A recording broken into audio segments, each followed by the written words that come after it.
On location and driven by Victor Chrysler Dodge Jeep Ram, it's Billified, the Bill Moran Podcast.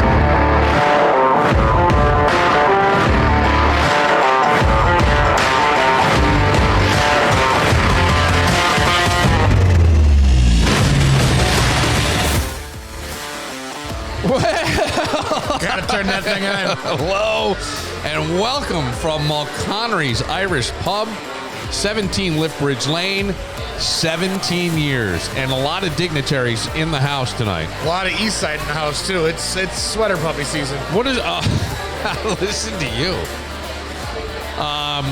Why do you say look? No, I'm not saying dead. I'm not saying you can't look and you're not. No, I don't mean that at all. Close, but I'm not dead why yet. do you say East Side? Is the West Side? I don't know. You know, I love our friend Matt. There's some good-looking people at BTB. There but certainly is. You don't see this at BTB. Oh, yeah. You're not going to see some of the shoes that I'm looking at. No, you're not going to see that. I get that. They don't even let those cross the river. They don't. That's so funny. I'm surprised to let you cross the river watching you over there dropping fries in like it's a fucking Frosty. What are you talking? You're dunked dunking a fries fry in your Guinness. That is the epitome of alcoholism right there. Oh, they added a little salt. Oh yeah, there's definitely East Side right in front of me. That's so funny. Yeah. What? I'm just saying. I'm agreeing with you. Yeah, it's true. But Jumbo Shrimp is going to play, and I'm going to try to get Tom Willett. I'm hoping to get the last name right, but Tom from Jumbo Shrimp, I'd love to get him on. Tyler Norton from the M80s, lead singer. He also does solo stuff. We're trying to get him to come in. We've even got, the Hoochie-Nannies coming up. Yeah, the Fairport Music Festival were downstairs, I think. Fairport Music Fest people, but the Hoochie-Nanny that's coming up, I'm going to try to get some of those guys on. Tommy Burdett's band, I believe, is playing. It would be fun to get Tommy on. Talk a little bit. There's a lot of... I don't know, because he's turned me down already, Damien.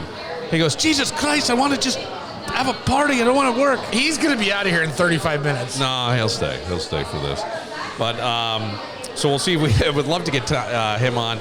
Tom O'Callahan from O'Callahan's is around, and he's sold O'Callahan's, but it'll be fun to talk to him about owning a bar and all the things that go with owning a bar. It's a lot. Yeah. I mean, it's just a lot.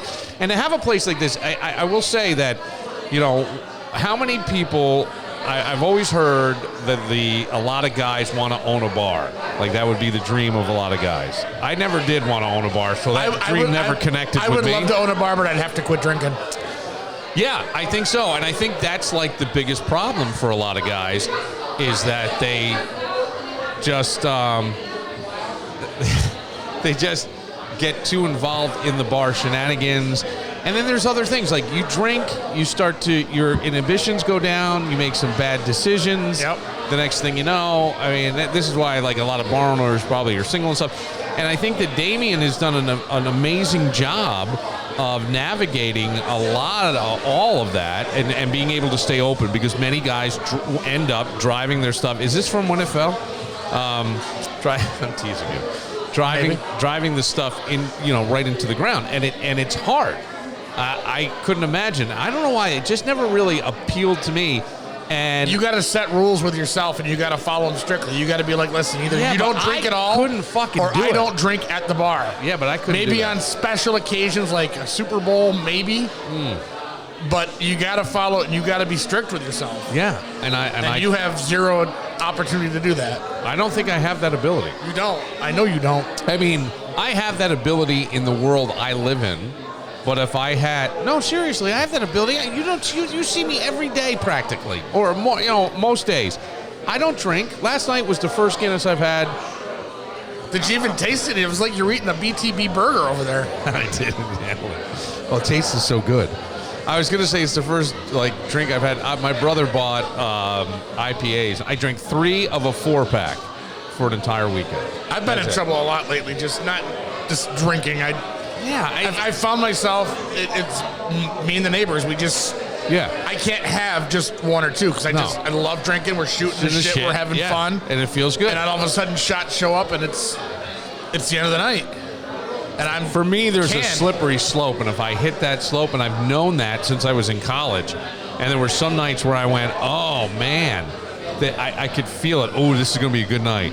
Or sometimes I could feel it and go, I better stop because it's not going to be a good night. I know where the line is, but I just don't adhere to the line. Oh, there are times I've drunk way past the line, and then I've done full circle where I've come back to the line and kept drinking. I've gotten texts from wives around the neighborhood. What'd you do to my husband? Oh, God. And you always worry, like, what is the long-term... It's not my fault he can't say no. What's the long-term effects of that stuff? Like, they're telling you all these things that liver are damage? Terrible for booze and stuff, but then you look at people who live to 100, 101, I have a shot and a cigarette. And I think it's, exercise and your diet. A shot and a cigarette is one thing. 7 shots and a pack of darts is a whole nother thing. Oh, that is true. That's true. Because I was just telling somebody the other day that my grandparents had neighbors, and he died at 42, smoking and drinking. Put him under. Little guy. And when we drink, when we're doing shots, we're doing Billy bombs. So we're putting 2 shots in there. We're not doing a half a one and a half a one. We're doing a full shot in the beer and then a full shot dropper. Yeah. So we're doing 2 plus a half a beer. So we're really just tearing into it. A couple things that I've heard about today. I don't know where we are. I have not been affected by this, but around the area that we do the podcast, there's been internet outages. And then people are saying that, but there's no down detector that's announcing this. And then some companies that have been completely offline, but I only know that privately. Now, this guy, I've been trying to get on the podcast for fucking ever. He's a writer, and he wrote for Family Guy. Danny would fucking love it. And he's working on a couple of big projects. He flies out from here in L.A. Do we want to grab him? No, he won't come on. I've talked to him. John is a great guy, and I am friendly with John. And he said, I'm going to make you... I said, this microphone, as I walk past him, has your name on it. And he goes, I'm not talking to you. I'm talking about you! I'm talking about you not coming on the goddamn podcast. He's making you wait for it. He's making you work. Well, he wants 2 dinners. So he sold a movie recently and then was very upset with what they did with it. And then That's got to be the worst for authors and stuff like that. Have it turns into a movie. Yeah. And you've got your vision of what it is, and then you've got Steven Soderheim's vision. You got it. And it's completely different, and you think he fucked it up. He thought they fucked up all the jokes and shit. He's extremely funny, one of the most naturally funny guys I've ever known, but never... I don't think he's ever done stand-up or anything, but goddamn is he funny. And he did write for Family Guy for a while, and he's working on some other projects. And I've been very excited to try to get him on the podcast. I know. I'm not bothering you. I swear, John, I'm not bothering you. He's just blowing you right now. He's just blowing you. It's good. I'm bragging about you is what I'm doing. Bragging about you. Yes. He's, and he's fun to hang out with. There are times where, honest to God, dude, he is one of those. It's a funny that I like where it's not the obvious joke. It's sort of slightly above that. Is he funnier than me? You could say yes. You could be these guys if you lost 120 pounds, lived on the east side, nothing to do and with was cool. I'm just Jesus Christ, has nothing to do with weight at all. If you were able to do it every day and flex that muscle, I'll tell you this. And this is going to sound patronizing, but since we've started the podcast till now, you are way funnier. Only because I think you get more reps at it. Your time, not that you're way funnier, but your timing's better, you land them better. I mean, come on, dude, we fell out of our fucking chairs the other day.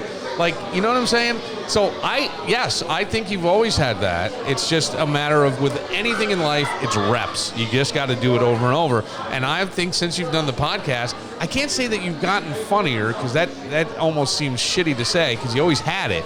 But your timing and your momentum and your it's just there. It's better. Okay, you can go back to John now. I finished. There are so many things I want to say right now about some people in the room, but I really, really can't. Why can't you? It's just you and me. You know what? It is just you and me right now, and maybe I should. There was... And John, if he wants to sit down... No, John's not going to sit down. He's not sitting down with us. He will not sit down. He will not do it. It's my birthday, John. Come on. No, it's not. I had him. Shut up. He doesn't know when to shut up. How are you? There's so many things I really would like to say right now. Right in front of you, right there. Okay? Yeah? Yeah. Once said to me recently, You are so yummy. Well, she's not wrong. Thank you. And I said, oh. And she's like, You fat bitch. she goes, you and I should get to know each other. And I go, I'm pretty sure you have a husband or something. She goes, no. I said, a boyfriend? She goes, oh, well, yeah. And I'm like, yeah, no. I'm not fucking around. I'm not doing that. And she's like, well, I'm just saying. I mean, I live by myself and I have my own house and blah, blah, blah, blah, blah, blah, blah, blah. Then I heard about all the guns that she has and how she goes target shooting. And I go, it was holy fucking shit, this is going to turn into misery. It was big boner, big boner. There was no boner. And though, I should get Brandon up here because Brandon was sitting with me and she said it out loud. Like, people could hear it. And he turns to me and goes, if you don't do this, I'm going to fucking kill you. And he goes, I wanted to see what that body looks like naked. And I go, no, absolutely not, no. Sometimes you just got to take a bullet for the show. You know, Kevin. We got to write new stand-up material, so you got to start experiencing some things. I have. And school is one experience, but you need more than one. No, I understand. I have so many things. And if you get your dick wet, you get your dick wet. I have so many things going on in my life right now that are like just it's the crazy. I have to say, most people around my age, you're starting to wind down. 2 kids out of college, you're pretty good, right? You got 1 left, no big deal. My shit is not winding down. It's just ramping up. How are you going to be successful with that attitude? Come on. Well, that's the thing. Is like now I'm going more than ever. I got to put the foot on the gas, and I'm going to be doing. I've had more meetings on things. The radio days things could be moving forward. We got some stuff. Put your foot on the gas. Put the hammer down. That's it. Drop that hammer, baby. Speaking of school, I did have I was helping a first grader learn to read today. And I've seen you read. That's probably not a good idea. He was helping. No, they had these sentences, and then they have 2 words to choose from that would fit in the sentence. Like Beth had a brain last night, or Beth had a dream last night. So this one kid, he got it right away, but he's laughing and he goes, brain, and then he's just being funny. And I go, no, man. And all of a sudden, he leans across the table and licks my face, and laughs to the point where he thought I practically fell out of a chair. And I go, you can't make this stuff up. Was there a dollop of cannoli or some leftover lunch on your cheek or something? There was nothing. There was absolutely nothing. I don't even know what's happening in my life. All right, we're at Mulconry's, the 70th. Look, here's the thing with the 17th anniversary. It's Thursday that we're recording this. It will go Friday, Saturday, Sunday. This will be an Irish wake. You know what I mean? It'll be an Irish funeral. Are we? And I don't mean that like he's dying or the restaurant's dying. It'll just go that long. It'll party like that, only for a happier occasion. Are we to the point where we might hit Mulconry's 20th and Greg's 59th in the same year? Could this be like? Yes. Could the moons? Yes. Oh god, the moons could align. That could be a rough liver year. The NFL draft kicks off tonight. Will go all weekend long, and I know was Greg coming? Greg has got other commitments. Okay, other commitments tonight. He's on Bull in the basement. I hope he is. No, I hope he is. I love Bull. I do too. That's so great. Is he still doing it? He's starting back up. Yep. He is? He just announced today he's got a couple episodes ready to drop. Ah, my man. I love it. I'm so happy that he's doing that. Good for him. All right, we are at Mulconry's. We're upstairs, tucked back. Not that you're going to be able to find us. We're having some other technical problems along the way, but you should come here, though, and experience what real Irish is like. This is about as an authentic and Irish pub as you will find in America. You might get called a fat bitch if you walk in. I have been. Bill has been. Oh, I have been. Every time I see I'm told how much fatter I've gotten. And unfortunately, it's true. We'll the take Irish a moment. Don't lie. I'm going to see if I can get maybe Tyler Norton from the M80s to join us. We'll do that right after this. Hey, car lovers, start your engines. This Sunday, April 27th at 9 a.m., I'm inviting you to join us for Cars and Coffee at Victor Chrysler Dodge Jeep Ram. It's the ultimate morning of horsepower, fresh brews, and great conversation. And yeah, we'll be recording the Billified podcast live on site. Come hang out, talk shop, and check out everything from classic beauties to wild custom rides. And if you haven't seen it yet, wait till you lay your eyes on the 2025 Dodge Charger Daytona fully electric and packed with American muscle like you've never experienced before. So grab a cup, rev your soul, and connect with fellow car enthusiasts this Sunday from 9 to 11 a.m. at Victor Chrysler Dodge Jeep Ram. It's cars, it's coffee, it's community. See you there. Ever feel like you're getting more legal advice than a judge on TV? When you're facing criminal charges or a DWI, suddenly everyone becomes a legal expert. Your neighbor, your cousin, even the guy at the gym. Sure, they mean well, but that's when you need to tune out the noise and call CircuLaw. Steve Circu and his experienced team understand that these are really scary moments, especially when you're accused of something you didn't knowingly commit. That's why they're all about preparation, preparation, preparation. While your Uncle Bob is sharing another court story, CircuLaw will be methodically building your defense, leaving no stone unturned. They've successfully litigated every type of case imaginable, from misdemeanors to complex felonies. Remember, your rights and freedoms aren't just words. They're everything, and protecting them is what CircuLaw does best. When you need real legal expertise, not just well-meaning advice, call CircuLaw 585-385-2510 or visit their secure contact page at circulaw.com. CircuLaw, because your rights and freedoms deserve more than just good intentions. Take this from Billified. Stop getting your legal advice from social media. Call CircuLaw today.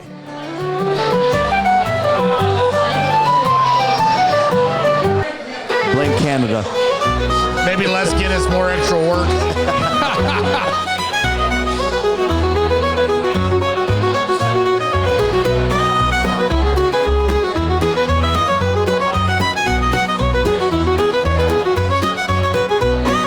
Mulconry 17th anniversary. Daniel says Bill is a fat bitch.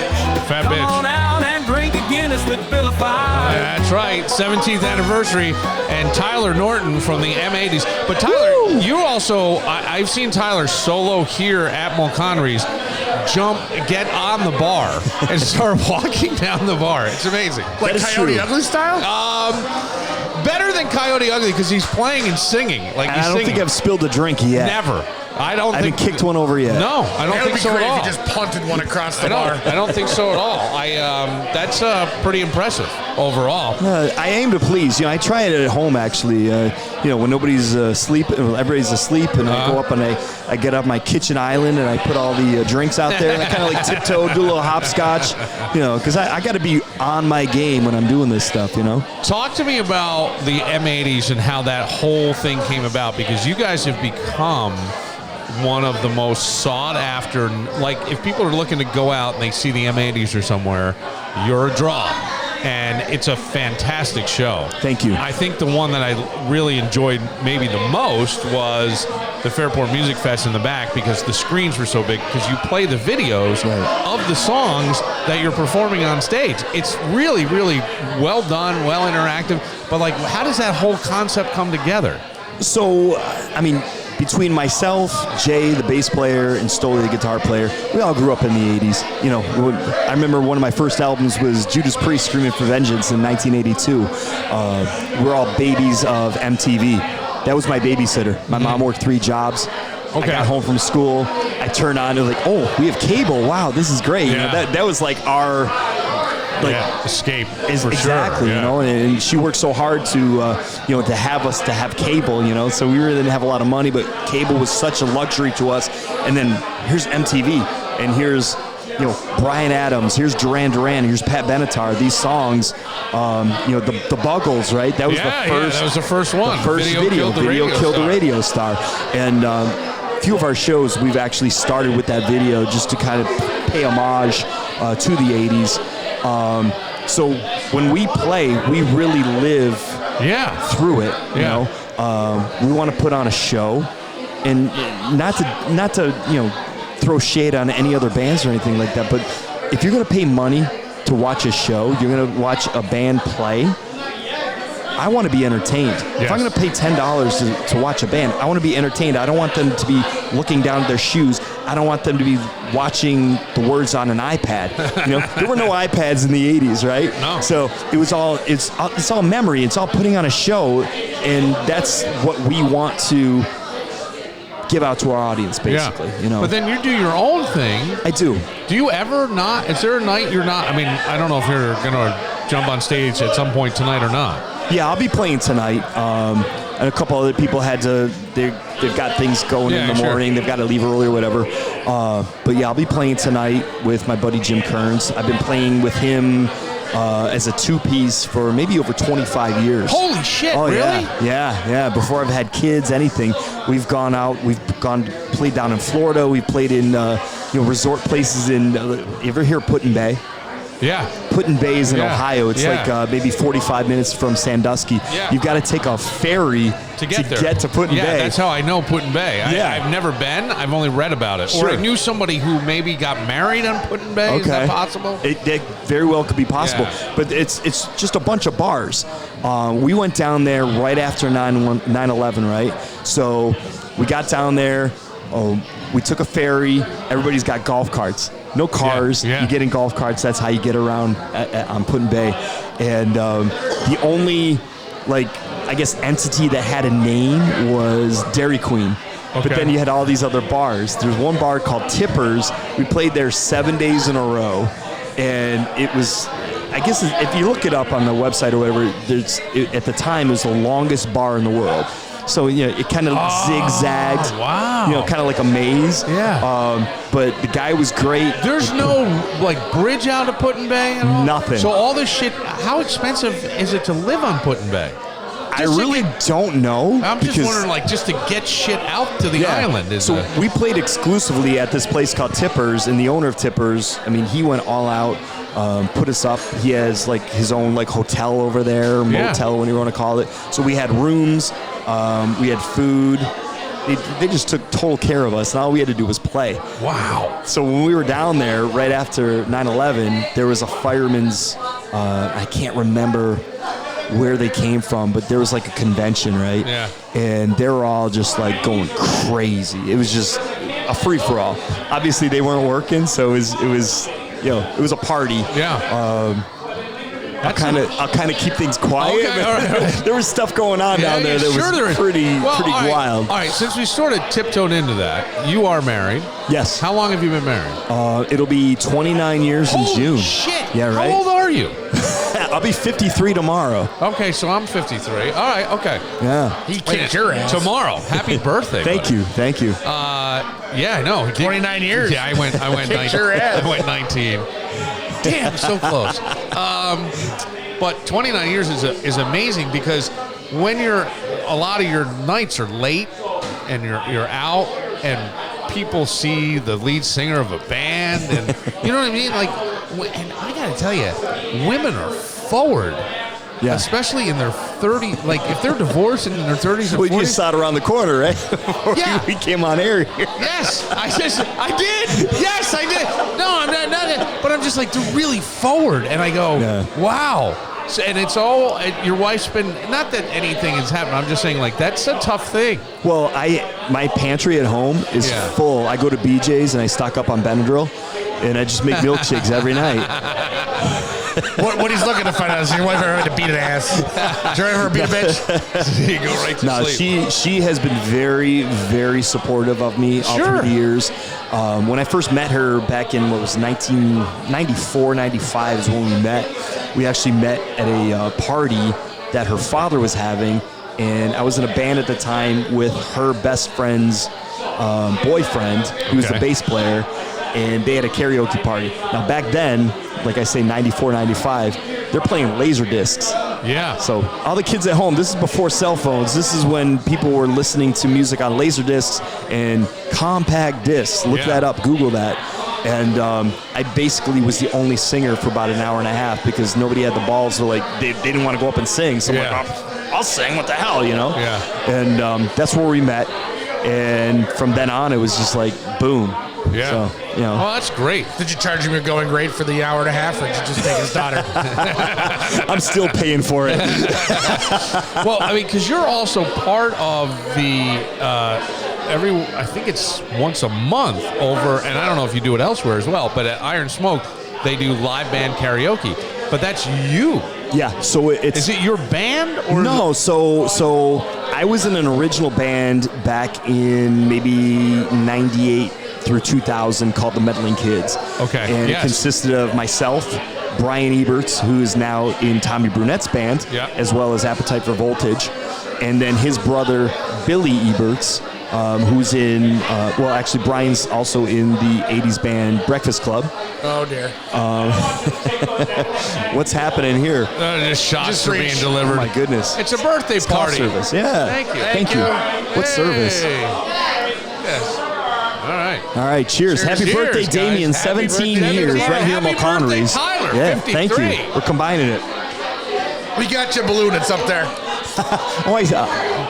I'm going to probably try to jump up there and like 3 more drinks. I'll try to get up there and get that, but not right now. So, myself, Billy Eberts, Brian Eberts, and a legendary guitar player on the local music scene named Gary Rose. He was in the Sky Coasters. Yeah. Prior to that, he was in Reporter. Remember Reporter? Yeah, I remember Reporter. So he's our guitar player. And the first and third Wednesday of every month, we play exclusively live band karaoke at Iron Spoke Distillery. It's a great time. I mean, it's so well done. You guys it's phenomenal. I'm like, how the hell do they know?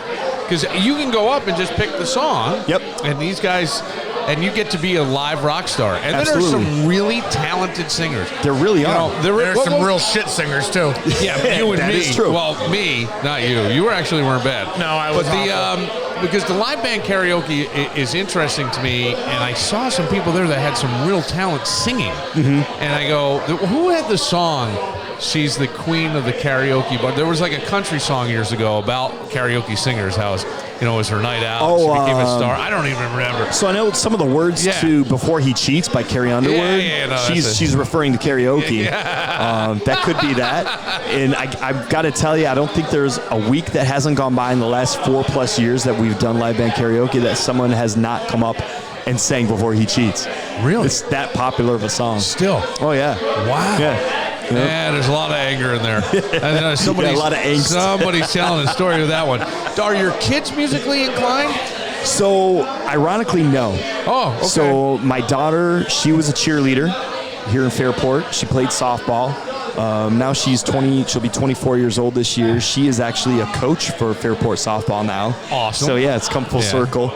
My middle son is 20. He's down at Duquesne right now. He was a baseball player. Now he's really into golf. He's got an internship with the PGA this summer, staying down in Pittsburgh. That's awesome. So that leaves my 14-year-old, who we just enrolled in modeling classes. I think that's going to be his niche. Yeah. But he sings. He doesn't know it, but when he's in the shower, he sings like an angel. Really? He's perfect pitch. He just sounds amazing. He just does not have the self-confidence right now to go out in front of people. 14, and I'm telling him, you got that. he sounds great. You're a great singer. You got to go do this. You just need another 14-year-old girl to tell him. No, seriously, right? Right? And I know that sounds funny, and maybe a little, somebody's going, oh, that's misogynistic. No, it's just a confidence booster for the kid, because that's how a lot of people with real, hidden talents. Exactly. We call it hidden talents because they just never brought it out. I think that's amazing. Modeling classes. May I ask who does those? No, absolutely. So, Mary Therese Friel. Oh yeah, I know Mary. Okay, yeah. So Mary was Miss USA, 1979, I believe, right? Yeah, she was. And she and her husband knows her Kent. Stuff. They really do. She knows her stuff. And they just they bring out the best of their students. Yeah.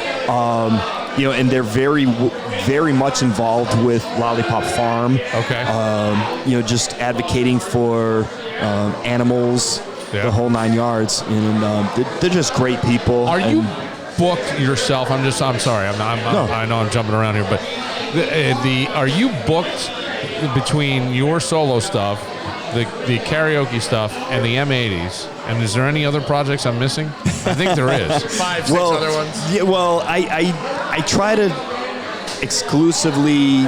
I mean, M80s is job one. Yeah, right? sure. Yeah. They're the bread and butter, and we have so much fun doing it. We just recently played Del Lago. We almost sold out Del Lago. No shit. Oh, yeah. Congratulations. Yeah, That's amazing, dude. So that's a big room. We're traveling down to Mulcahy's, it's called, in Long Island. Okay. In June. We're playing in Gloversville, which is just outside of Albany. So we're branching out a little bit more. Okay. Have you done anything like a cruise or anything like that? We've been talking about that. So obviously there's a lot of 80s cruises out there. There's a ton of them now, yeah. So well, we might be trying to get involved in something like that. The sky's the limit. So long as everybody's available to play, we just love doing it. It's a passion. It really is a passion. So there's a whole future here that's going on. Yeah, absolutely. But are you working, like, let's say Thursday, Friday, Saturday? I don't know if they do stuff on Sunday. Every night of the week? So, I mean, obviously, in terms of some project, I would say at least every week.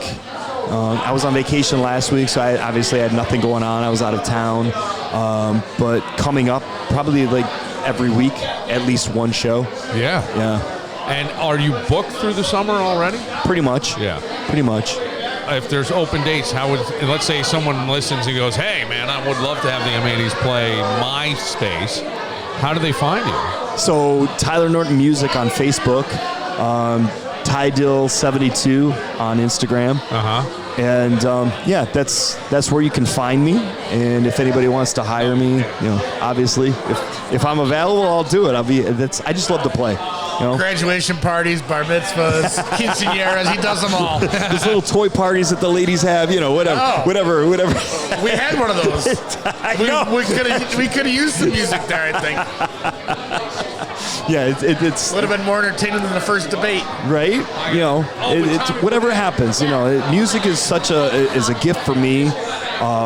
It's people say, "Oh, music has saved my life." It literally has saved my life through the years, trials and tribulations. With past issues that have gone on in my life. Music has always been there, and that's the greatest thing about music. Whether you're feeling good, you're feeling bad, you're feeling sad, whatever. There's always some kind of music that's going to get you through it. Let me ask you another personal question that I don't know how you feel about it. Mom still around? Yeah. Okay, good. Yeah. She's gotten to see you perform? Did she come out?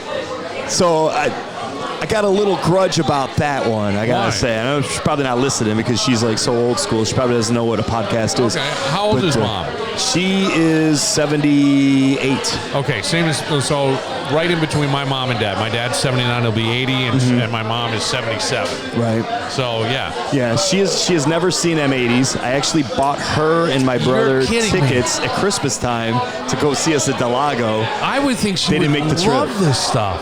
I would think so, too. Has she seen you perform, though? She saw me maybe 10 years ago. Oh, yeah. High school talent competition. I'm hitting a bad nerve. I'm 43. I did not. I'm a dumb high school student. I'm 43. Wow, there's a couple of those around. I can count a potato. I didn't mean to hit a nerve there, but wow. Yeah, no, it's not a nerve. It's just she's old school. She's set in her ways, and that's fine. She could barely text on a cell phone. I mean, the reason I ask is because you said some really nice things. I think. That she worked 3 jobs for the stuff. And you think, you have kids. Sometimes you think they don't notice. And you think back to what you did notice, and your kids are noticing too. And I think that's really important. But I thought that was almost a really loving statement to say about your mom, working 3 jobs. Thank you. Yeah. No, it's and I owe all that I am to my mother. Screw I really your do. mom, because she hasn't come out to see you. Yeah, right. She was holding out for backstage passes at Del Lago. He didn't hook her up with that. No phone call on your birthday this year, Where Mom. do you play in Del Lago? We played the Vine at Del Lago. The Vine. That's that whole. Yeah. So I went to see Mike Tyson there. It's about 1,400 seats. Yeah. Yeah. We were about 150 shy of selling out. Damn, dude, that's impressive as hell. Because I gotta think they have national acts that aren't putting that many in the room. And that's what they've told us. They've said, "Hey, we've had national acts here that don't fill the seats like you guys do." No. So that I can see. Makes us feel pretty good. I mean, we're basically playing other people's music, but interpreting it in our own way, and obviously putting on a show, putting on a high energy visual show. Where we're actually connecting, making eye contact with the audience and not looking at an iPad and calling it in. The other thing is, when you go see a band, right, they may get sick of playing, I don't know, but they may get sick of playing the hits, but that's why you're there. Right. You want to see the hits. Right. And when they say, hey, here's a new one from our latest album, everybody gets up. You're like, right? I mean, time to get a drink, time to use the men's room. Right. We left a concert. Huh? We left the concert because the first 8 songs they played was their new album. And I looked at Carrie and I think their new album's called It Sucks. And we left. Who was it? Counting Crows. Oh! I liked a little bit of that new album. I did too. No, but the new album, This was years ago. Oh, okay. This was years ago. Yeah, everybody wants to hear Mr. Jones, right? Yes. I came from Mr. Jones. But that's the thing. But I have to think, Tyler, being around all this, having all this talent, and doing it, you got to be writing some of your own stuff. Oh, I do. Yeah. So when I do my own music, when I do my like acoustic shows, I'll throw in my own music. Yeah. Yeah. Do you ever try like dipping a toe out there with a YouTube video? I've got YouTube videos out. You do? Yeah. Of original songs? I do. Yeah. But I don't make a concerted effort to like put it out there. Hey, this is me. This is my original stuff. I understand. It's out there to find, but I don't really pay as much attention as I should. I'm always curious is because you really got to, I mean, the name of the game now is attention. It's an attention game, right? On social media and stuff. And so if you don't get it, but I bet your shit is great. And I think that's because you just can't be doing what you've been doing for so long and not all of a sudden go, I got this thing I just have to get out. Well, that's the creative outlet. Yes. And the only downside of that, and I know that a lot of people that play original music who write, it's tough. Yeah. The way I put it is like doing original music around here is like pissing yourself in a dark suit. Yeah, you get a warm feeling yourself, but nobody else notices. Right? That's great. Pissing in a dark suit. I love it. That's a great analogy. That's Bill every Friday night at Mulconry. That's Bill every night on the microphone in the podcast. I just pissed in a warm suit. Hey, come take a look. Nobody can tell. No, but Nobody that's tell. a great analogy. Yeah. I understand that. No wish to ever like I don't know. Did you want to be a singer? I still do. I got that. Dumb question. Let me rephrase that. Did you want to be like a John Mayer type? I don't know.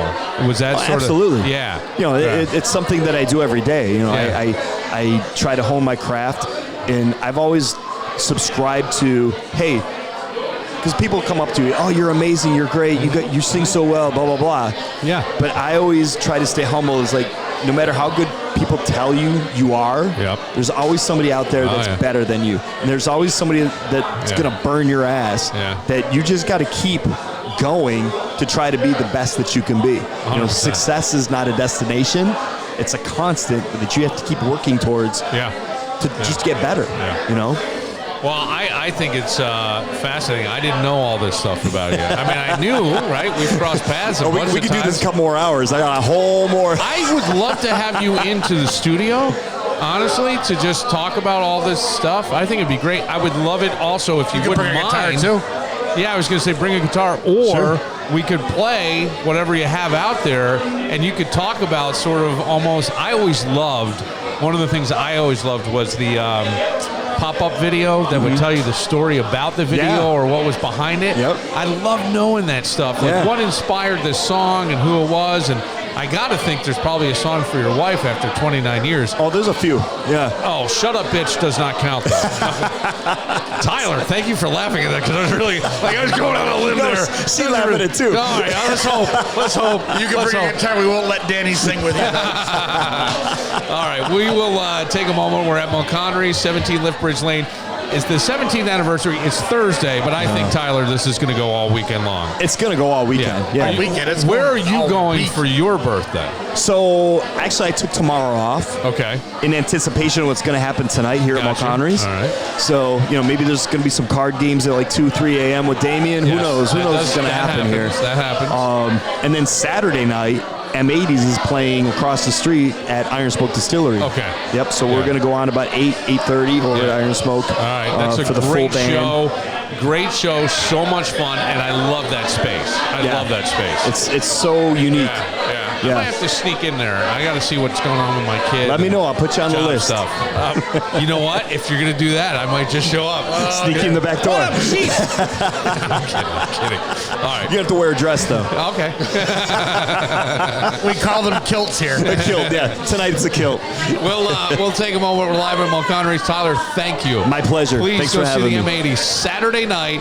What is that, April 26th? 6th, yeah. Yeah, April 26th at Iron Smoke Distillery, right down the road in the hottest spot in our area, Fairport, New York, baby. Mini Nashville. That's right. Have you been to Leo's Bakery and Deli in East Rochester recently? Oh, you got to get there. They're open every day, so it's very convenient. It'll satisfy your sweet tooth, your sandwich cravings. Get the Cubano. Tell them Billified said to have the Cubano sandwich. Fresh baked bread, handcrafted pastries, deli favorites, and desserts like cannolis that'll make you rethink your self-control. It's all waiting for you. So, what's the best thing about Leo's? Everything. Check them out at Dispatch Drive in East Rochester, because every day is a good day for Leo's, because the best thing about Leo's is everything. Are you ready to raise your vibration and connect with an amazing community of light workers, healers, and practitioners?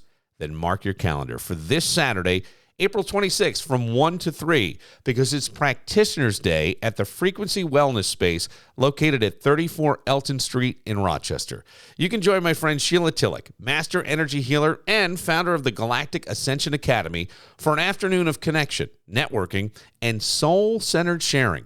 Whether you're offering services or just curious about the local healing community, this is your chance to plug into something powerful.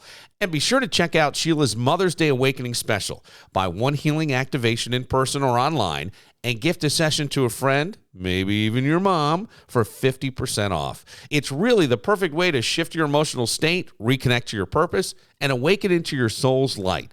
Discover all the healing opportunities available to you right here in Rochester and beyond. Head to SheilaTillich.com to learn more and live the life you were meant to live.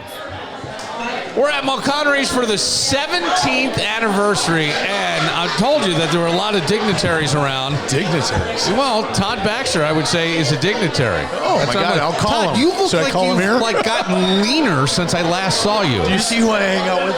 Yes, I see who you hang out He with. starts teaching and Right he's there. got big people words now. I got to keep up with Mary. Dignitaries But I over mean, here. oh my God, dude, you look like, you need, Just a little. Okay. I was going to do a how you doing? No, yeah, I got it. Is that a little better? Perfect. Absolutely perfect. Yep, I can. Yeah, How about absolutely. Damien? This is great. Well, 17 years, we were saying earlier how hard it is to just maintain a bar and all that. And I would say a lot of that is the personality. Yeah. And, you know, authentic, all authentic. Oh, yeah. You go in here, it's authentic. Don't tell him I said this when I first met him. I'm like, is that accent real or is that real? Is that Gee, real? a lot of people thought that. Right. A lot of people did. Because he's been in America for a while, so it's a little softer than the actual hard Gaelic sound. He's got a heart of gold. He This does is have a good. heart of gold. I'm glad so many people came out. I am too. Yeah. So, Sheriff of Monroe County. I mean, that's a big county, and there's an awful lot of stuff that goes on in this. And it's a huge, I mean, you look at everything from, the jail on and on. The way you have been, you are what everybody claims to be. And I don't mean that just because you're sitting there. I think we said it to Deputy Hurley as well. The transparency. No, Deputy Hurley said it to us because he's looking for a raise. Oh, is that I what was he going to say. No, Whatever you were saying, he never told me. by the way. No. It was all about, we talked to him about the jail and the investigation. Right, yeah, right. And I said the fact that everything was just laid out on the table. There was no cards hidden. We're explaining what we're doing. There's an investigation, and then as to why and all that. That's a different, and I think in this, I'll say in this world today, because everybody has, I always say, a TV station in their pocket. Right. Basically, they can go on live on anything at any point, and they can, scream out an opinion, and they can scream it because it's in all caps or whatever it is. And I think it's hard to do what you do because it's very public. Yeah. And I don't think, there's a certain segment of the population, probably where we are, who have never been inside a jail. Yeah. Yeah. And know how it all works. I was in Auburn today, and I was talking to jail deputies from all across New York in Auburn, and we're talking about that very thing. No one has any idea what goes on inside a jail. Yeah. And the courage and the honor and the nobility, these corrections officers, these are amazing human beings that go in there and do this for a job, right? And So it really hurts when one screws up. But Yeah. you know, in our organization, we just take care of business, right? If you screw up, we'll take care of business. We'll fix it. We'll move on. We'll learn from it, and we'll move on. But the number one thing is just be transparent with the public. We're public servants. You just got to tell the people what's going on and make sure you correct it. I think it's like the key to almost everything we hear, right? In a marriage and anything, it's communication. Well, communication, right? Yes, you nailed it. That's exactly what it is. And when you have the communication, you kind of take a lot of the bullshit away, which is hard to do. Sometimes you don't want to do that communication. Well, no, because how many times do I mean, I can think of instances with schools and whatever, they don't want this stuff out. Right. Whatever's happening inside these, they don't want this stuff out. You nailed it right there, especially schools. Yes, they don't want it out. Just tell the truth. Tell what's going on. Tell them what's happening. Get it out of the way. Exactly. And I got it. I got the ship. I'm going to correct it, whatever it is. Yes. And move on. Right. Right. No one expects perfection. It was funny. I was sitting at a hockey tournament, like you said, with a TV in my pocket. I saw it, and I'm like, the day the story broke, I'm texting Hurley. I was like, so you got a busy day today. I love to abuse that guy. I do. Well, he's so much fun. Yes, I like Hurley. And I love Hurley. And by the way, the mustache that Hurley has. That doesn't go on. That's fantastic. That should be a violation of policy. That is a great mustache. That made me You think so? Yeah, why? It's thick. It's good. He had it all the way down. You don't like it? I'm literally saying nothing. You can't see this on me.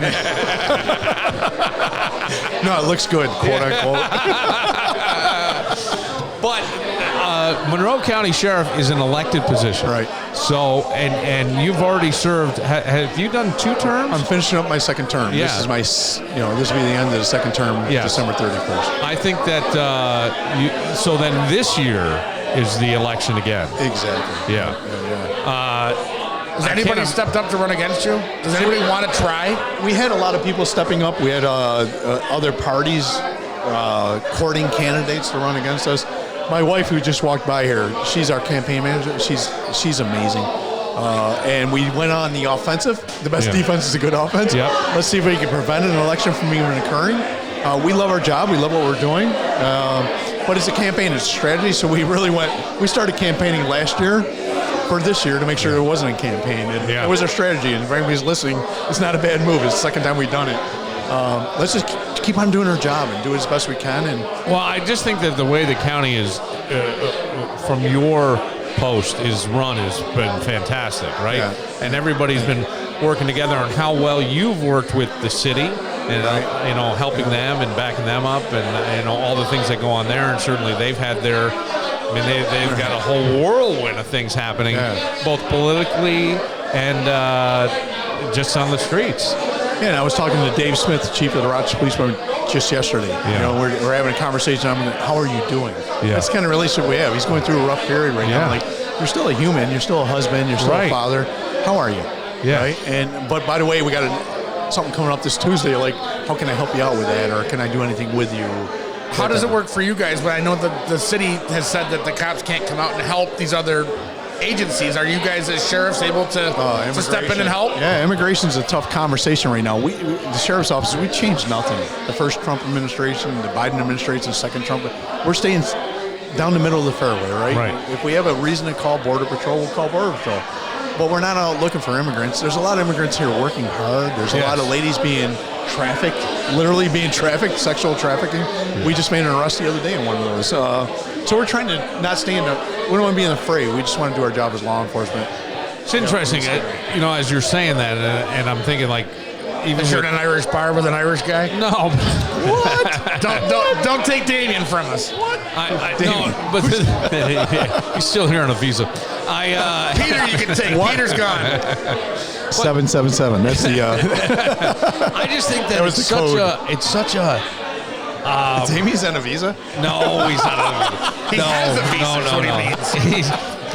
Visa card. He'll whip it out. He'll pay for everything. It's all great. Discovery's got them all. But the tough part is trying to ride that line, right? Because I think of it this way: when it comes to immigration, we hear about the bad. Right. How many are those compared to the people, as you said, who are working hard? Yeah. And I wouldn't even compare that to police. I hate when I hear you can't stereotype, right? Right. You can't do it. You cannot. It's not fair. And it's not fair. And and it's one that's going to paint a whole thing. And I go, boy, we've got this all backwards. right now, and a lot of pointing fingers and a lot of, you're so bad, you should be put off into, let's say, a proverbial timeout for however long that is. And I go, that's not how you make a better society, at least in my opinion. Oh, hell no. We talked about this before on your show. It's like saying every Patriot fan is a jerk and over Bills fans, right? Every Patriots fan is a dick. And I got ironic. Right, you got your Bills. I'm a true Patriot. Great guy. Yes. I would literally lay my wallet in front of him and walk away. I wouldn't worry about him. That's how simple this is. You can't say everybody's something. That's bullshit. They're not. I call the bullshit flag on that. Yes. That's BS. You can't do that. No. Life is not that simple. No, and I think most people would absolutely. But that's what our bookends want to do all the time, right? Yes, Whether they're very progressive or conservative, it's all or none. And they call me all the time, you got to do all or none. I'm like, I'm the sheriff. I don't do all or none in anything. I hit it down in the middle of the fairway and make calls based on the situation in front of us, and we play it as best we can. We're not perfect, but we play it the best we can. I heard a story recently, and I don't know, and you can explain maybe better, that when a kid uses the term, like they get into an altercation in school and they'll go, I'm going to kill you, that now the schools call the police, and the police investigate so far as to search the home for weapons. Yeah, could be. Yeah. That's what I've been told. And that I've had a situation like that. And you have. Tyler was on a group thread in like 4th or 5th grade, and they were joking around talking about we're going to kill the teacher. And somehow it got, one of the parents saw it, and we got called in with all of the security from Greece Central School, and they realized that they were 4th graders and they were just jerking around. Yeah. Right. But it was scary as shit for me because I'm like, this kid's 10. This is where, and I've been told, like, they can call and have your home investigated, to search your home for weapons or whatever is available. And we do it. It makes sense. But we do them a lot of common sense, right? But it makes sense. Yes. We're going to go there and see a 4th grader. We're not going to search the home for, we'll ask some clarifying questions. We'll vet this information, but we're not going to search the home. But the other thing is that it's a 12th grader and he's got access to dad's shotguns and he made the same comment. We're going to take it a little more serious. We'll just vet it deeper, right? Yes. And I always don't like some of those things sometimes because I think it makes the police almost the enemy in that situation to young people. And I go, they're not. They're here to keep you safe. I always think of what my father used to say to me. I'm not here to ruin your good time. I'm here to keep you alive. Right. And that was... It's a great way to put it. It's a great way to put it. And it's a teachable moment for Tyler because it's like, hey, you can't say just anything you want. And you know what? People, when you do, are going to do their job. Yeah. Well, words matter and have some... As you get older, we call it emotional intelligence. To understand the environment you're saying these things in, that could trigger someone else, right? Your words mean something. So, if I walk up and say... New England sucks.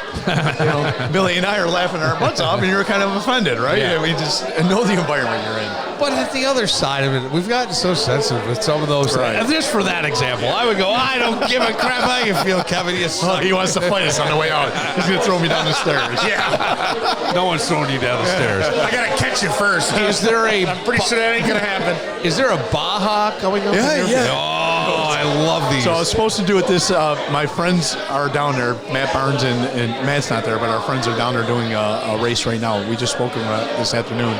We're supposed to be there, but this is an election year, so we decided not to leave Rochester. But it looks like we don't have an election, so September we're going to go down and do a motorcycle ride, 5-day motorcycle ride through the Baja Peninsula. It's just a good time. Yeah, I've never done it before. I don't ride motorcycles. I don't either. I got a big Harley, but I don't ride dirt bikes by any means through Baja. So is this dirt bikes? Dirt bikes through Baja for 5 days. Yeah, wow. So that's our next adventure. That sounds really challenging. And the food is great. The tacos are awesome. The people are wonderful, and it's a great experience. Baja's it's like another world. It's another planet. I would think. I mean, you guys put a lot into that, and the documentary that's out there, too, is really interesting to watch. And forgive me, I'm forgetting the title of it, but you can find it on YouTube. Yeah, 63 hours. That's what it is, 63 hours. We did the race 3 years in a row. The first 2 years, we literally got our butts kicked. Third year, we were able to complete it in 63 hours. It took us that long. I think the Principal Aquinas is into Baja as well. Oh, really? I think so. I need to hook me up with him. I didn't know that. That's good to know. I feel like I've seen it on his Facebook. Yeah? Really? I didn't know that. I didn't either. That's a good dude. That's a lot that you guys are doing. I want to ask you, what is? I always think that sometimes when people stop taking accountability for themselves, we lead to problems in society. and that when you go down the street, and this is going to sound so, I feel like I'm such an old man, but when the lawns are mowed and the garbage is put away and people, that you have less problems there. Yeah. And it's when people start to lose that sense of pride. Neighborhood. Then all of a sudden you go, wait a second, what are we doing here? And I always think, like, you sound like a curmudgeon, right? If you say that, but I go, but there's some truth to it. Well, I noticed your zipper's way up at the top. It's way up right now. Zipper it right is there. a curmudgeon zipper. That thing down. I got my curmudgeon zipper on. Let's see some of that fur coat, baby. In law enforcement, we called it the broken window theory, right? Okay, yes. It's truly a philosophy in law enforcement. It's a public safety philosophy. It got bastardized. We can't even say that term anymore because it got bastardized by other people for something it's not designed to do. But the concept is take care of the little problems in your community, in your neighborhood, and the big problems won't come. Right. So if you take care of the broken window in your neighborhood, you say that's a broken window, I'm going to get that fixed, or I'm going to make someone fix it. Right. Then the drug dealers don't come, and the rest of the stuff doesn't come with all that. And I know that sounds so simple and silly. It is so simple, but you do the same thing with your house, right? But it's like people, it's almost like, they don't give a shit, so why should I give a shit? No, and you wonder why there's trash all over 490 when you're driving down. Like, you wonder why people are driving like asses up and down 490 because we can't take care of the little things. When I see gum, I used to, like, if I saw my kids spit gum down and it didn't, I would be like, get that in the garbage. I lose my mind, and I go, to me, it starts with gum. Yeah. Get the fucking gum in the garbage. A friend of mine, when we were growing up on Otis Street, Lago and Otis neighborhood, someone would throw a bottle in the street and it'd break, and he was like, my dad's going to drive over this sooner or later. Yes. My dad's going to drive over, right? This is our neighborhood. This is our community. If you think about my dad now having to fix a flat, I still remember that to this day that he was worried about his dad driving over this rock bottle. And we went out and we cleaned up the street. Yes. It was us being jerk teenagers, but clean that crap up, man. Right, clean it's it our up. neighborhood. And it's our neighborhood. And I always feel like that makes the better neighborhood. And that's I think the broken window theory. Yeah. So when you read about it in negative connotations, that's really what it is. Yeah. Take care of the graffiti on the walls. Right. Rake a yard. See, then you get these companies that'll come out and go, well, we need to be nonprofit. We're going to raise a bunch of money. We need to get on. We need to clean all the graffiti up, and then they don't clean the graffiti up. Somebody's pocketing the money, and we still.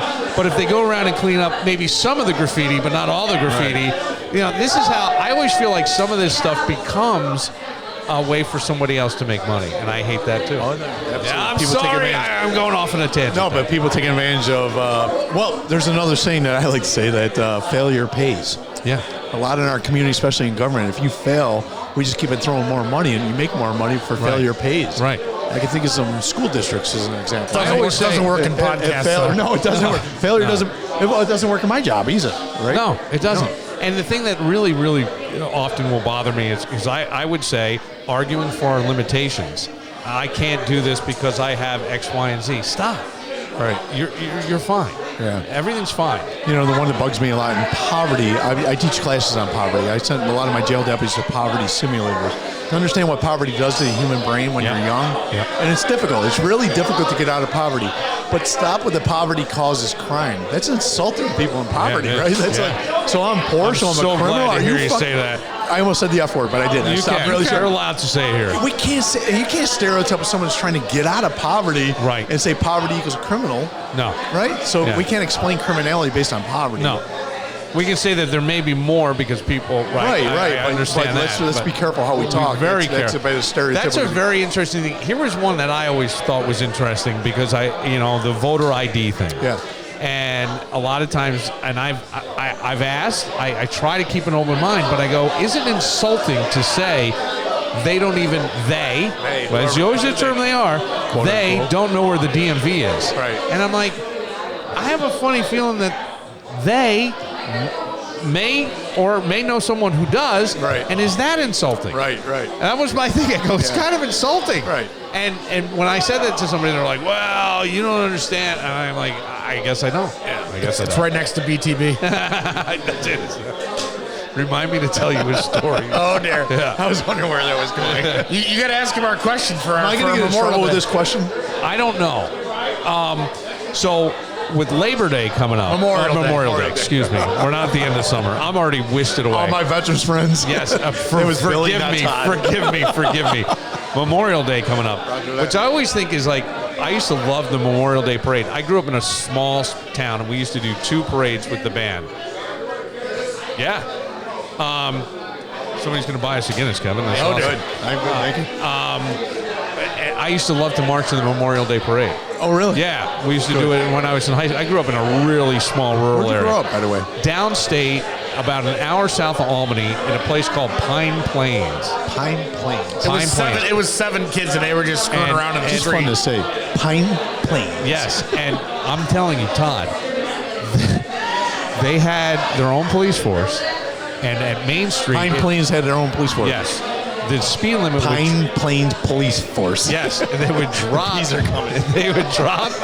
It would drop from 55 to 35 as you got into the village. And the chief, Kaus was his name. He lived right on Main Street, and he used to use the radar out his window in the 80s and then walk up to you in the drugstore to give you tickets. Yes. Yeah. Yes. Well, I'm going to share a story. On the way here, we come from the west side. We're driving all the way to Fairport, and there's a BMW. I got the license plate memorized in my head. I'm visiting him tomorrow, by the way. He went by us about 120 miles an hour, zooming in and out of lanes on 490. My beautiful bride, Mary, we didn't catch up to him. We got caught in traffic. But I got his license plate. I got a pretty picture Mary took of his face. I can't wait to knock on his door tomorrow. Like, you're gonna kill people, dude. Yes. Slow down, man. See, this Slow is down. the thing. I don't want to be I don't want to be a curmudgeon. You got to do it right. Right, but No. you're killing people out here. But you don't know who's driving with you. I can't wait to visit him. I love to go fast. I love to drag race. I love to go down to Watkins Glen and race. Who doesn't? I will always say to my sons, do not play those games on 490. No. There's a family. The roads are not built for that. Goes in your lane, you're going 110 over. How bad do we want to see that body cam footage, though? Dude, I got the plate and I got I this do pretty wanna- face. Mary took a profile shot of him. I would like to I will visit him tomorrow. I would like to see. And it's all education. Oh, look at this. Tune up. Do you leave lipstick? No, Tuna did not leave lipstick. You're fine. You're good. Love you too. So, again, with election year, is there going to be, do we need an election? I think we need to keep going. No. It looks like I have no one running against me this year. Some people bubbled ahead of the surface. We kind of did the offensive move, best defense offense. It looks like we're going to be fine this year. I'm going to work for 4 more years, just going out and doing my job.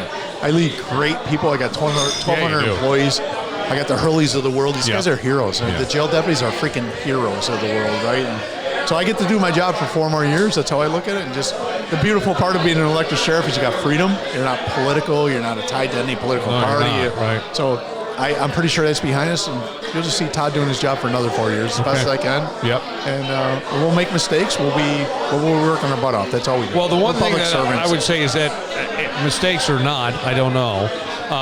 But when things happen, you get out in front of it and explain it. And there's no hiding of it. Everything's right there. One of my first, we had a jail escapee of a prisoner in the University of Rochester. It's like 6 months in a new sheriff.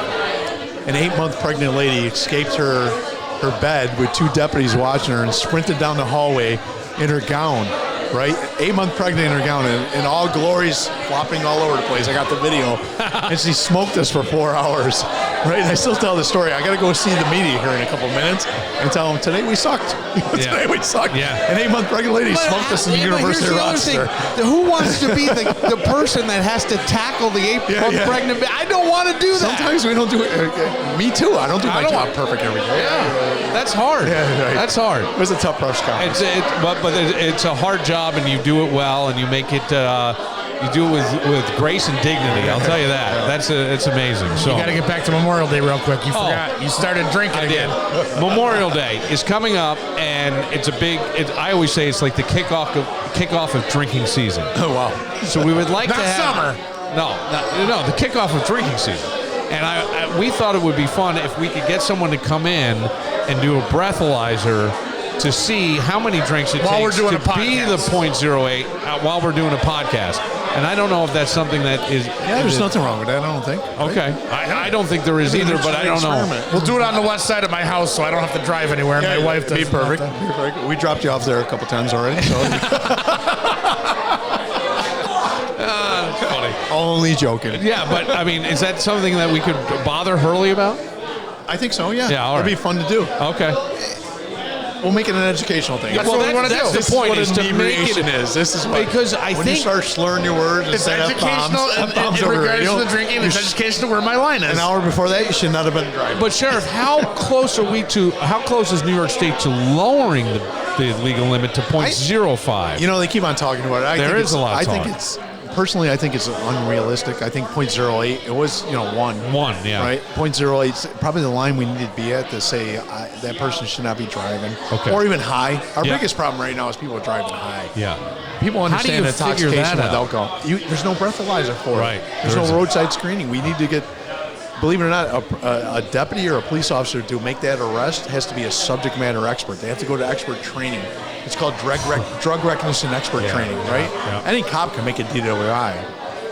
Right, because you've got the equipment that You've been that can trained in, assist that, yeah. blurred eyes, the slurred speech, I can't walk straight, and you got the equipment Right. on roadside. There's no equipment for roadside screening yet for driving high. Here, pee in this cup real quick for me. I'll take your blood. That's the other one. Give me your blood. Well, that's the other, yeah. Right. yeah. Well, Sheriff Baxter, I really appreciate you letting us Oh my steal God! you I for didn't know some you guys time. are up there. I'm glad you walked by. Yeah, always good to see you. Likewise, and, brother. man, Likewise. I'm telling you, dude, you look leaner than I've ever seen you. Have you been working out? Like, look at the fucking Will guns Mary on this. come back here? I'm trying to keep up with my wife. She's looking stunning. Yeah. You're looking at the beginning of drinking season. He's looking at the beginning of swimsuit season. That's it. Speedo season is upon us. I think there's going to be a That ain't sheriff's happening. calendar. Yeah, That's he's what we got. Mr. July. There's firefighters way over here. That's what they're for. You got They take care of that. Hurley's mustache is March. Just his mustache. Oh, that's got porn, 70 porn written all over that That's mustache. funny. Is he That listening? it I hope does. he's not. It is 70s porn. Thank you. That's why I love it. You said it, I did. Yes, it is I just 70s like- porn all day. Sorry, We Hurley. will take a moment. We're at Mulconry's, 17 Liftbridge Lane. I will tell you that the 17th anniversary will last all weekend. Sheriff Baxter, thank you so much for your Likewise, time. brother. God bless you both. Thank you. Thank you. The Cobblestone Chop Drop is back. Are you familiar with Cobblestone's Chop Drop? This is where they take a pork chop and they prepare it in some really unique, fantastic way. This time, it's a grilled pork chop glazed in a rich bourbon sauce served over steamed cabbage and lyonnaise potatoes. Yep, it's as amazing as it sounds. And you're going to find it only at Cobblestone on Main. 109 West Main Street in the Village of Webster, your go-to spot for lunch, dinner, unforgettable nights out, whether you're catching up with friends at their upscale bar, sipping seasonal craft cocktails, or planning the perfect date night. Cobblestone's got you covered. The Cobblestone Chop Drop, you don't want to miss this one. 109 West Main Street in the Village of Webster. It's Cobblestone on Main. Got a home improvement conundrum? Time to call in the superheroes, Mac of all trades. Leaky faucet, wall that mysteriously has a hole in it. Kitchen looking like it's stuck in the 90s. Mac of all trades is here to save the day. No capes, just expert repairs, remodeling, and handyman services that get the job done right. Call them today at 585-202-9218. That's 585-202-9218. Or visit them online at macofalltrades.net. Because every home needs a hero. Mac of all trades.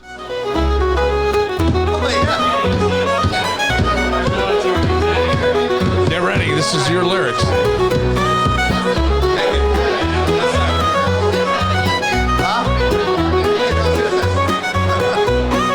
Mulconry 17th anniversary. Damien says Bill is a fat bitch. Come on out and drink the Guinness with Bill of Five.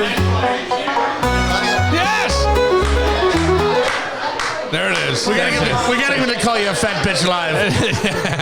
Cheers, fuckers. Cheers! Thank you. 17 years! Holy shit! Davey Mulconry! The bar can almost vote. We did it. That is amazing.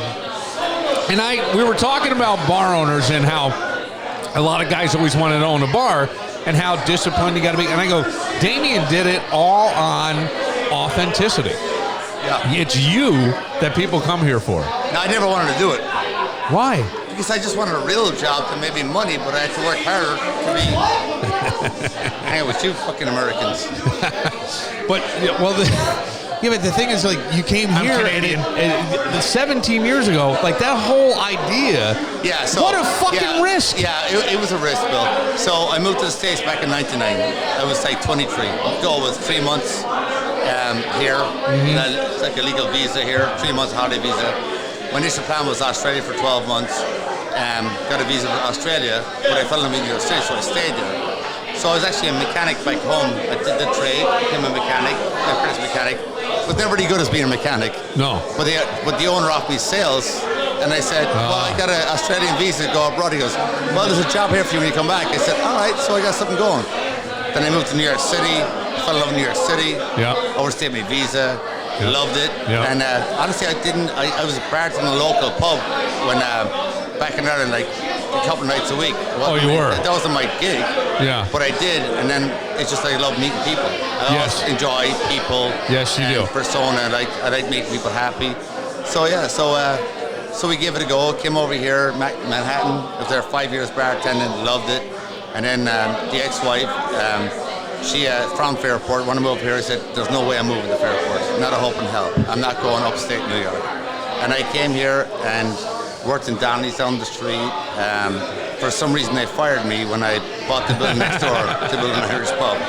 So now they're Denelli's, and I'm Mulconry's. Bill might have told the sheriff you were on an expired visa. No, I got the sheriff. Don't worry about it. Yeah, the sheriff's in his pocket. Sheriff's my boy. But it's funny because Fairport now is one of the hottest places to live in all the United States. And do you know what? I saw that. It was like the top 10. 81% of the houses sell above. Yes, and it was number 4 in the top local towns in 150 places.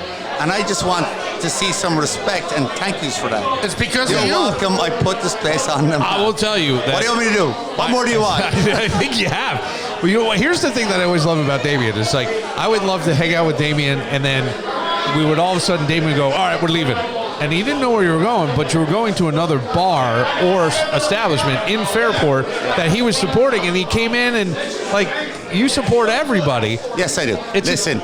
So in New York City, we moved there first. Every second door is an Irish pub. Yeah. Right. So you got to do something different. So, like, it's like personality, and people come to that place, but it's also you support each other. Yeah. So in Manhattan, every second door is an Irish pub. So it's like, well, how do you survive? So when I came here first, my goal was, when I wanted to open Mulconry's, I want my partners to be personable. Yeah. And so if, like you're home alone, and goes, where do I go? I can buy a 6-pack of beer for $8, or I can go and buy a pint for $8. If I go to a bar, I can sit by myself or have someone. People don't want to sit alone and stuff like that, but it's also part of the Irish thing. It's like we like to go to pubs and have fun and stuff like that. So I try to create something here in Fairport, which is similar to what we had back home, where you go to your local pub and you're welcome, and you enjoy it, and you know what, and you're felt welcome no matter what. I can't tell you the number of people that I meet, and then they'll go, oh, Damien. And it's always said with, like, everybody feels as though they know you. Yes. And they do, to an extent. I would say they do.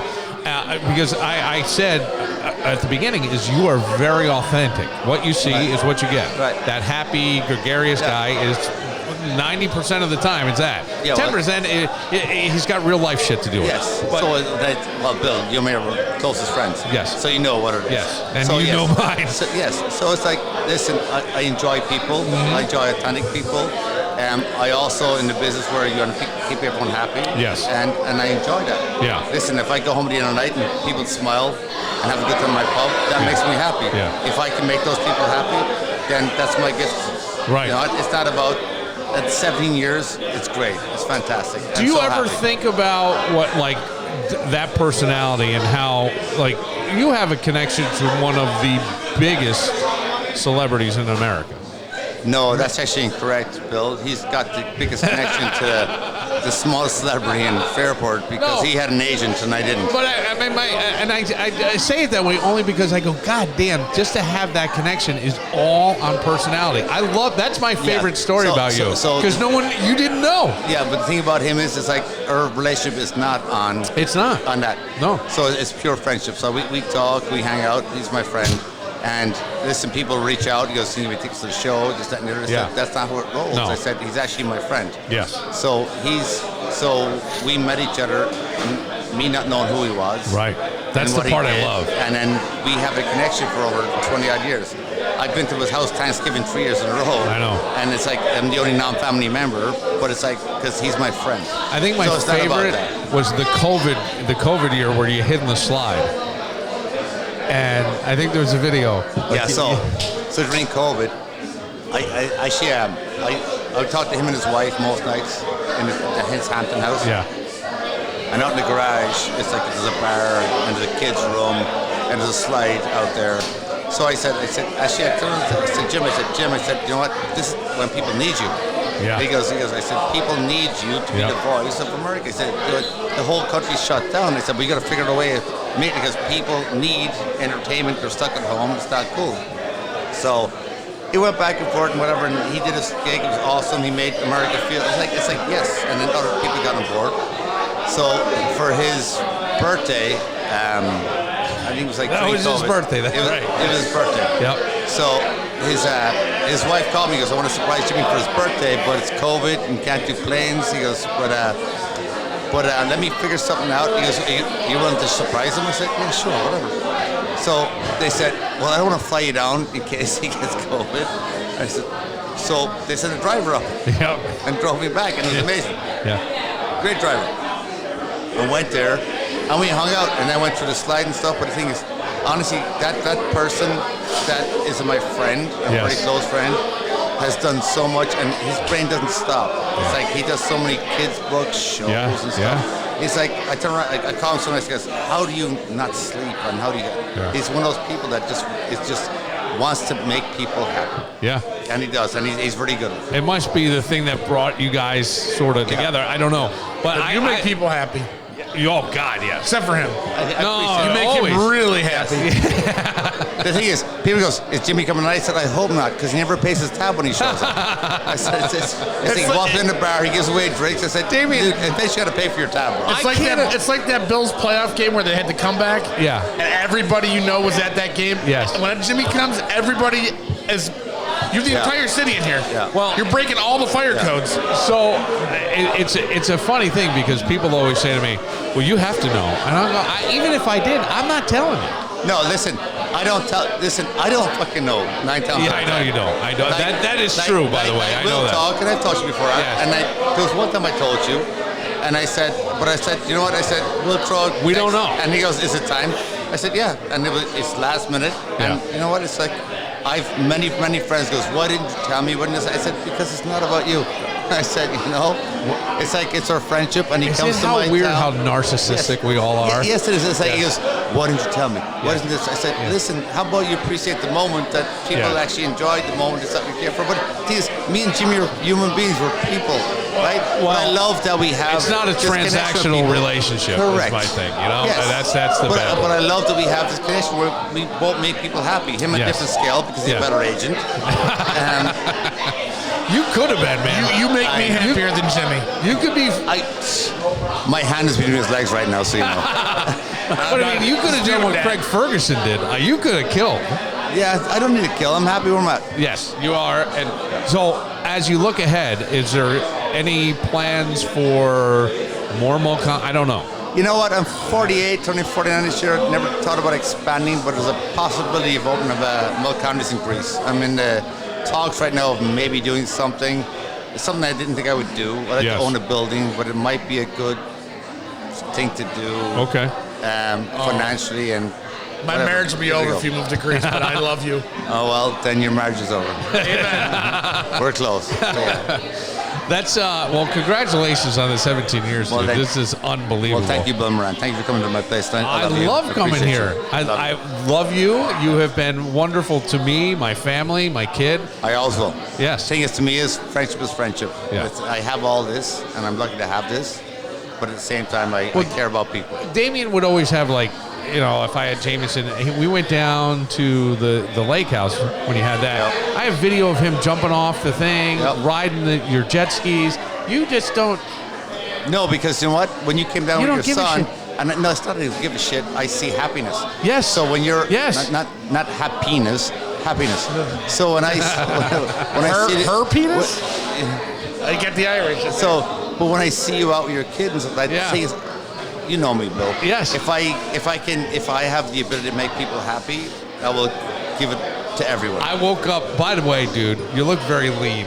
What the fuck's going on over there? I don't know about you, though. I know, I'm not. I gotta. He's porked up since the last trip to your house where he slept in somebody's bed. No, that was Cuca Lake. That was Cuca Lake. But he came in when I was down at Cuca Lake. And all of a sudden he comes busting in and he goes, he's got a bottle of whiskey. He goes, you can't drink all day if you don't start early in the morning. True story. Yeah, true story. And he tried to spoon you and couldn't get his arms around you. Here's the funny thing. I didn't drink any whiskey and he drank the whole bottle. I did. And then we were in trouble. And I got up and I'm all bleary-eyed and he's looking at me and he just bursts out laughing. I'm like, I don't even know. Yeah. And he handed me a shot and I did it at 7 a.m. That's how you wake up. It's a wonderful thing. No, we don't wake up like that. But it's an Irish Flintstones chewable. You stay in my house and you stay up late and I go to bed early. Yes, it's too loud. Yes. I'm going to get you in the morning. Yes, so you know what? There you go. Yes. Screw you. Well, congratulations again. 17 years. We're at Mulconry's. I'm saying that the celebration goes on all weekend. It's Thursday. I would assume Friday, Saturday, Sunday. Why not? Why not? Fuck it. Come out here and celebrate. Have yourself a pint. Have yourself a shot of Jameson or whatever else they serve. I love you, brother. I love you. Always a pleasure. Damien Mulconry. Thank you. And we will, Kevin, I almost. We got to wrap it up. You can't top Damien. No, I think that's it. Well, nice little cast. We went M80s, Todd Baxter, the King, Damien Mulconry. Damien has been, and I don't want to say too much, Damien has been one of, like, he's been a guy that I've been through some battles. Not battles with him. Helped you through stuff. Helped me through some battles, for real. Ever since knowing you, he's been great to me. And I would say COVID was another one where... I'm going. What is he doing? What's the matter? Oh. For the website. Oh, I got it. Yes. But COVID... Oh. That was during COVID. When you did the floors. I was just going to say COVID was one of my favorite times. Oh. COVID was one of my favorite times with Damien. Because we would come here, like I always say I didn't experience COVID the way the rest of America experienced you COVID. had a fucking clubhouse. I went to work. I was on radio at the time. I went to work every day, and then I would come here, but I would get so drunk. And I remember Mac pulling me aside going, buddy, because I couldn't form. He goes, you couldn't form a sentence last night. And I would have someone drive me home. And that was the way I was living at the time. And I go, I just feel like I never experienced COVID the way people, my kids weren't living with me, so I wasn't going through the homeschooling and then, all that stuff. A little bit maybe with Jordan, but they were here, but not in my home, not under my roof. So their mom had to deal with all that. And I was here playing. And if I say that, it will come back to bite me in the ass now. Oh, it will. All right, we will close it out. What a fun night. Yes. And I hope you've enjoyed the podcast as much as we have recording it. Thank you, Kevin. You can just hear the fun here. Yes. If you've never been here, just come out. Yes. Even if Damien's not here, it's still fun. Yeah, he's right. Kevin is absolutely right. So come on out, 17 Liftbridge Lane, 17 years, and we will see you on Monday.